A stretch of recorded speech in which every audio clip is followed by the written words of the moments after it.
जिन्होंने नमामि गंगे परियोजना के माध्यम से अविरल और निर्मल गंगा भारतवासियों को पुनः दी है। याद करिए, गंगा एक्शन प्लान 1986 में बनी, लेकिन 2014 तक आते आते मां गंगा पहले से ज्यादा प्रदूषित हो गई थी। प्रदूषण का आलम यह था कि गंगा नदी में जलीय जीव नष्ट हो गए थे। उस समय तमाम प्रश्न खड़े होते थे और आज मैं कह सकता हूं, महाकुंभ की सफलता नमामि गंगे की सफलता को प्रदर्शित करता है। प्रधानमंत्री जी ने 2014 में जो सपना देखा था गंगा मैया के लिए, आज महाकुंभ की सफलता उसके साथ जुड़ करके और नई ऊंचाइयों तक उसे पहुंचाई है। गंगा नदी में अब फिर से जलीय जीव दिखाई देने लग गए हैं। डॉल्फिन फिर से दिखाई दे रही है। अब अविरल और निर्मल गंगा के दर्शन हमें हो रहे हैं। यह अपनी विरासत के प्रति हमारे अंतःकरण को प्रस्तुत करता है। अगर विरासत और विकास की जिसने भारत की परिकल्पना को मोदी जी ने हम सबको दिया है, आज उसका साकार स्वरूप हम सबको हर एक स्तर पर देखने को मिल रहा है। यह वही स्वरूप है जो नए भारत के रूप में हम सबको आगे बढ़ने के लिए प्रेरित कर रहा है। और बिठूर महोत्सव उसी श्रृंखला का एक महत्वपूर्ण कड़ी बनने जा रही है। यहां पर पौराणिक काल से लेकर के और अर्वाचीन काल तक नए भारत के निर्माण की कड़ी को आगे बढ़ाते हुए आज यही कानपुर मां गंगा के सानिध्य में आगे बढ़ रहा है। कभी देश का मैनचेस्टर कहा जाने वाला कानपुर अपने टेक्सटाइल उद्यम के लिए माना जाता था, लेकिन जिन लोगों के मन में भारत और भारतीयता के प्रति नफरत थी, उन्होंने कानपुर को भी, कानपुर की उद्यमिता को भी पूरी तरह नष्ट करके रख दिया। कानपुर के उद्योग बंद कर दिए गए। कानपुर में बेरोजगारी छाने लग गई, अव्यवस्था पैदा हो गई। ये कानपुर ऐसे लगने लग गया जो कभी देश के 4 महानगरों में जिसकी गिनती होती थी, वह कानपुर नगर वीरान जैसा हो गया।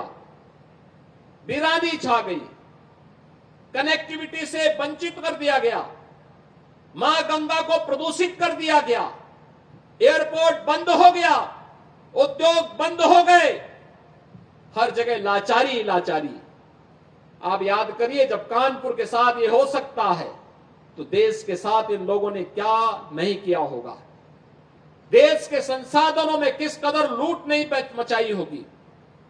और इसीलिए मैं कहता हूं, बार बार कहता हूं, अंग्रेज चले गए लेकिन अपने मानस उत्तराधिकारियों को, देश को लूटने के लिए उसी प्रकार से छोड़ गए जो दृश्य हम लोगों ने कानपुर के अंदर देखा था। आपने पिछले 10 वर्ष में बदलते हुए कानपुर को देखा है। आज कानपुर में यहां पर औद्योगिक वातावरण बनाने के लिए फिर से डिफेंस मैन्युफैक्चरिंग कॉरिडोर का निर्माण का कार्य हो रहा है। एम्युनिशन मैन्युफैक्चरिंग का काम यहां प्रारंभ हो गया है। यहां पर टेक्सटाइल के नए हब के रूप में विकसित करने के लिए फ्लैटेड फैक्ट्री का निर्माण कार्य युद्ध स्तर पर चल रहा है। अगले 2-3 महीने के अंदर रेडीमेड गारमेंट के एक नए केंद्र के रूप में कानपुर फिर से विकसित होने जा रहा है। यह कानपुर फिर से एयर कनेक्टिविटी के साथ जुड़ चुका है। वंदे भारत ट्रेन की सुविधाएं कानपुर से दिल्ली के बीच, अन्य नगरों के बीच फिर से प्रारंभ हो चुकी है। और रोड कनेक्टिविटी के लिए तो कहना ही क्या है। आउटर रिंग रोड हो या फिर लखनऊ कानपुर के बीच में ग्रीनफील्ड एक्सप्रेसवे का निर्माण, गंगा एक्सप्रेसवे के निर्माण होने के बाद पश्चिमी उत्तर प्रदेश और पूर्वी उत्तर प्रदेश की दूरी को और कम करने में कानपुर से मदद मिलेगी। नए नए इंफ्रास्ट्रक्चर का डेवलपमेंट आज कानपुर के अंदर हम सबको देखने को मिल रहा है। अब ये कानपुर केवल एक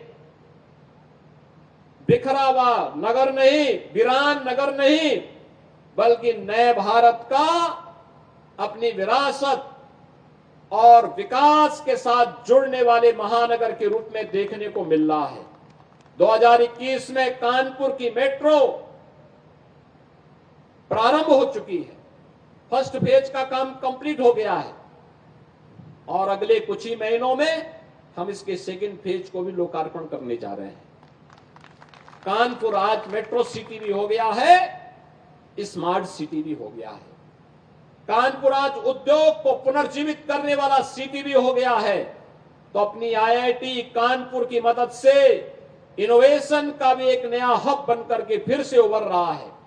उस कानपुर महानगर के अंदर आज हम सब इस महापुरुष की पावन जयंती कार्यक्रम के साथ यहां पर हम लोग जुड़ रहे हैं और मुझे कहने में कोई संकोच नहीं, ये कानपुर ही है जहां बिठूर के माध्यम से देश के प्रथम स्वतंत्र समर की लौ को आगे बढ़ाने के लिए यहीं से नानाराव पेशवा ने देश भर के राजाओं को जिस गुप्त संदेश के माध्यम से जोड़ने का काम किया था, वह भूमि भी बिठूर ही थी। बिठूर से ही ये चीजें आगे बढ़ती है और इसीलिए कानपुर का स्मरण देश की आजादी के लिए अत्यंत महत्वपूर्ण हो जाता है। बहनों और भाइयों, आज हम कानपुर के अंदर ढेर सारी विकास की योजनाओं को लेकर के चल रहे हैं और मैं इस अवसर पर आप सबको इस बात के लिए आश्वस्त करता हूं। आज भी हम लोगों ने कानपुर के बारे में विधानसभा के अध्यक्ष जी के साथ, यहां के माननीय जनप्रतिनिधियों के साथ मिलकर के एक बृहद योजना को आगे बढ़ाने की कार्रवाई को आगे बढ़ाया है। और जो बात यहां के स्थानीय विधायक कह रहे थे कि यहां पर भी ब्रह्मवर्त कॉरिडोर का निर्माण होना चाहिए, यहां की कनेक्टिविटी के लिए जो भी गैप बचे हुए उनको हम ठीक करें, तो स्वाभाविक रूप से अपेक्षा होनी चाहिए और बिठूर को उसका गौरव प्राप्त होना ही चाहिए। इस दिशा में सरकार पूरी प्रतिबद्धता के साथ बढ़ करके कार्य करेगी। इस विश्वास के साथ आज यहां पर महाराष्ट्र से जुड़े हुए जो हमारे प्रतिनिधिगण आए हैं, मैं यहां पर खास तौर पर विनय सहस्त्रबुद्धे जी का और श्री सुधीर थोराट जी का, जिन्होंने नानाराव पेशवा की पावन जयंती को बिठूर में मनाने का निर्णय लिया।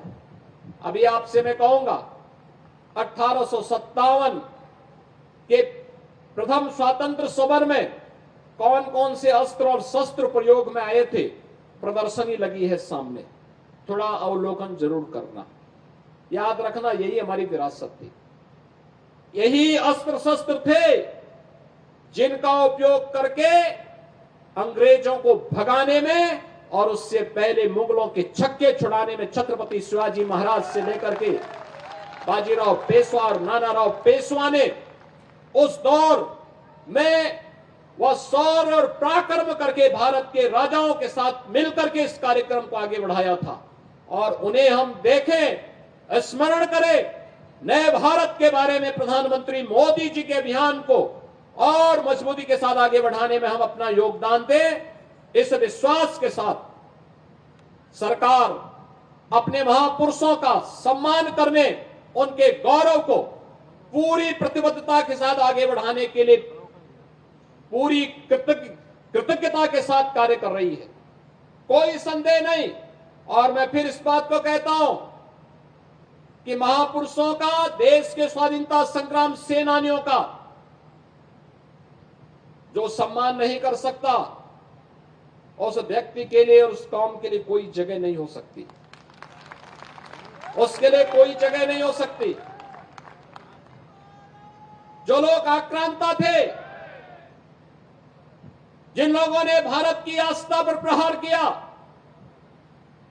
जिन लोगों को भारत और भारतीयता से नफरत थी, जो भारत की बहन बेटियों की इज्जत पे हाथ डालते थे, जिन्होंने भारत की सनातन संस्कृति को रौंदने का कार्य किया था, जो आक्रांता बनकर के भारत की आस्था को कुचल रहे थे, वे भारत के लिए कभी आदर्श नहीं हो सकते, भारत के नागरिकों के लिए कभी आदर्श नहीं हो सकते। जो लोग अभी भी इन आक्रांताओं को अपना आदर्श मानते हैं, इन्हें तनिक भी अपने अस्तित्व पर, अपने वजूद पर तनिक भी अगर इन्हें अपने वजूद के लिए थोड़ी भी शर्म महसूस होती हो, तो इनको इंडोनेशिया के राष्ट्रपति के द्वारा रिपब्लिक डे परेड के अवसर पर दिए गए बयान का स्मरण करना चाहिए, जब उन्होंने कहा था, एक देश का राष्ट्राध्यक्ष कहता है कि अगर हमारा डीएनए कभी जांचा जाएगा तो भारतीय निकलेगा। इंडोनेशिया दुनिया का सबसे बड़ा मुस्लिम बाहुल्य देश है, और उनका यह बयान भारत के अंदर विदेशी आक्रांताओं को अपना आदर्श मानने वाले लोगों की आंखों को खोलने वाला होना चाहिए।